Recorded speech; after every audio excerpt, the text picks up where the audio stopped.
আমার ওসিয়তনামা। আমি মারা গেলে মাইকে মৃত্যুর কথা ঘোষণা করবেন না। আমার মৃত্যুর সংবাদ শুনে পড়ুন, ইন্না লিল্লাহি ওয়া ইন্না ইলাইহি রাজিউন।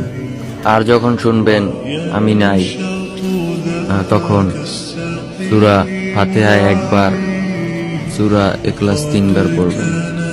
যত তাড়াতাড়ি সম্ভব আমাকে দাফন করার চেষ্টা করবেন। আর কারো জন্য আমার লাশ ফেলে রাখবেন না। সবাই আমার জানাজায় আসবে। কারো কাছে আমার কোনো ছবি থাকলে দয়া করে ডিলিট দিয়ে দিবেন। আর কারোর সাথে কোনো অন্যায় করে থাকলে ক্ষমা করে দিবেন। আমার মৃত্যুর পর পিঠা অনুযায়ী কোনো প্রকার কুলখানি চল্লিশা বা মৃত্যুবার্ষিকী পালন করবেন না। ঋণ থাকলে পরিশোধ ও আমার জন্য বেশি বেশি দান সদ্গা করবেন। আমার জন্য কেউ যেন উচ্চ আওয়াজে না কাঁদে।